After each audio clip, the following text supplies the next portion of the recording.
आरोग्य का वरदान भारत से मिला है, जिसका नाम है आयुर्वेद। स्वस्थस्य स्वास्थ्य रक्षणम, आतुरस्य विकार प्रशमनम च। अर्थात स्वस्थ मनुष्य के स्वास्थ्य को बनाए रखना और बीमार मनुष्य को निरोग बनाना, यही आयुर्वेद का प्रयोजन है। जैसा कि हम सभी जानते हैं, कोविड-19 वैश्विक महामारी के प्रकोप से पूरे विश्व में मानव जाति पीड़ित है। ऐसे में शरीर को स्वस्थ बनाए रखने में उसके प्राकृतिक रोग प्रतिरोधक क्षमता की ही महत्वपूर्ण भूमिका होती है।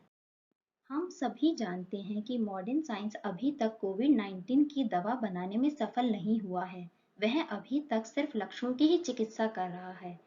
ऐसे में सभी के पास सिर्फ एक ही तरीका बचता है अपने आप को इस महामारी से बचाने का, और वह है अपने शरीर की रोग प्रतिरोधक क्षमता को बढ़ाया जाए, तभी हम इस महामारी से लड़ सकते हैं।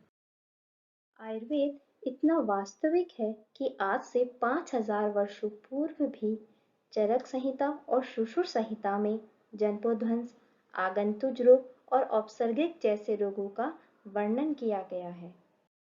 जनपद उद्वंस सामान्यास्तद्वैगुण्यात् समान कालः समान लिंगाश्च व्याधयो अभिनिवर्तमाना जनपदम उद्वसन्ति। अर्थात प्रकृति आदि भावों के अलग होते हुए भी मनुष्य के जो भाव समान होते हैं, उनके विकृत होने से एक ही समय में एक ही जैसे समान लक्षण वाले रोग उत्पन्न होते हैं, वह जनपोध्वंस कहलाते हैं।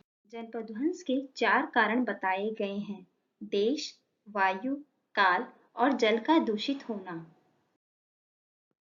कोविड-19 एक प्रकार से जनपदध्वंस ही है, जो बहुत कम समय में बहुत बड़ी पॉपुलेशन में एक जैसे लक्षणों के साथ उत्पन्न हो गया है। आयुर्वेद इतना पुराना ग्रंथ होने के साथ साथ इतना ज्यादा वास्तविक है कि इसमें कोविड-19 जैसी महामारी के संचरण के कारण भी बताए गए हैं। बताया गया है, प्रसंग अंग गात्र संस्पृशानि श्वासात् सह भोजनात् सह शय्यासनात् च अपि वस्त्रम आल्य अनुलेपनात्। अर्थात किसी भी स्वस्थ मनुष्य का रोगग्रस्त मनुष्य के संपर्क में आने से, छूने से, उसके साथ भोजन करने से, साथ सोने से और उसके द्वारा पहने वस्त्रों को पहनने से यह रोग फैलता है। अर्थात इन सब कामों को हमें त्याग कर देना चाहिए। इसके लक्षण हैं खांसी होना, बुखार आना, शरीर में दर्द होना, जुखाम होना अर्थात सांस लेने में परेशानी होना। आयुष मंत्रालय द्वारा जारी बचाव के उपायों का हमें पालन करना चाहिए। पूरे दिन गर्म पानी का सेवन करना, प्रतिदिन कम से कम 30 मिनट तक व्यायाम करना, हल्दी, जीरा और लहसुन का ज्यादा से ज्यादा खाने में सेवन करना चाहिए। इन उपायों के साथ ही जब भी घर से बाहर निकले मास्क पहनना, सोशल डिस्टेंसिंग का पालन करना और बार बार अपने हाथों को 20 मिनट तक धोना चाहिए। कोविड-19 जैसी वैश्विक महामारी से बचने के लिए आयुर्वेद में बताई गई चिकित्सा जैसे कि पंचकर्म, रसायन, सत्वित और हित जनपद का पालन कर हम ऐसी महामारी से बच सकते हैं। यह रोग वृद्धावस्था के मनुष्य को ही ज्यादा ग्रसित कर रहा है, क्योंकि वृद्धावस्था में मनुष्य की प्रतिरोधक क्षमता कम हो जाती है। इसलिए सभी को चाहिए कि वह अपनी प्रतिरोधक क्षमता को बढ़ाएं। इसलिए तुलसी, दालचीनी, काली मिर्च एवं शुंठी से बनी हर्बल चाय या काढ़े का प्रयोग करें। यह रोग श्वसन तंत्र का है, इसलिए च्यवनप्राश का प्रयोग भी बताया गया है और हल्दी के दूध का भी प्रयोग करें। साथ ही दूषित वातावरण को शुद्ध करने के लिए हवन, धूम्रीकरण और धूम्रपान का प्रयोग करें।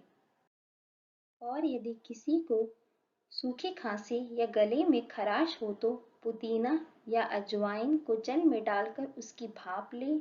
लौंग की चूर्ण में गुड़ या शहद मिलाकर दिन में 2 से 3 बार लें और सुबह शाम तिल या नारियल का तेल नाक के दोनों छिद्रों में डालें। आयुर्वेद में रोग प्रतिरोधक क्षमता को बढ़ाने के लिए एकल औषधियों का प्रयोग किया गया है। कई रिसर्च के द्वारा सिद्ध किया जा चुका है कि आयुर्वेद में कई ऐसी औषधियां हैं जिनका प्रयोग कर मनुष्य अपनी रोग प्रतिरोधक क्षमता को बढ़ा सकता है, जैसे कि गिलोय, तुलसी, हल्दी और अदरक। इनका यदि मनुष्य नित्य सेवन करता है तो यह एक रसायन की तरह कार्य करती हैं और इससे रोग प्रतिरोधक क्षमता को बढ़ाया जा सकता है।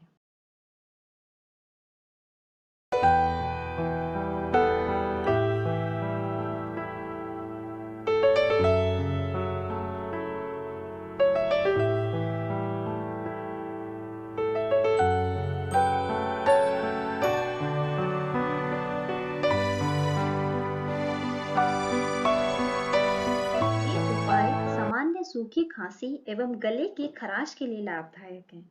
फिर भी अगर लक्षण बने रहें तो डॉक्टर से परामर्श अवश्य लें।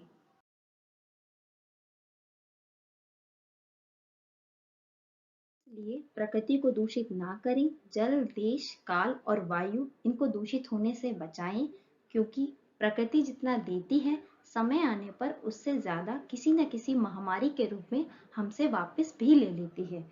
इसलिए आयुर्वेद को अपनाएं और रोग प्रतिरोधक क्षमता को बढ़ाएं।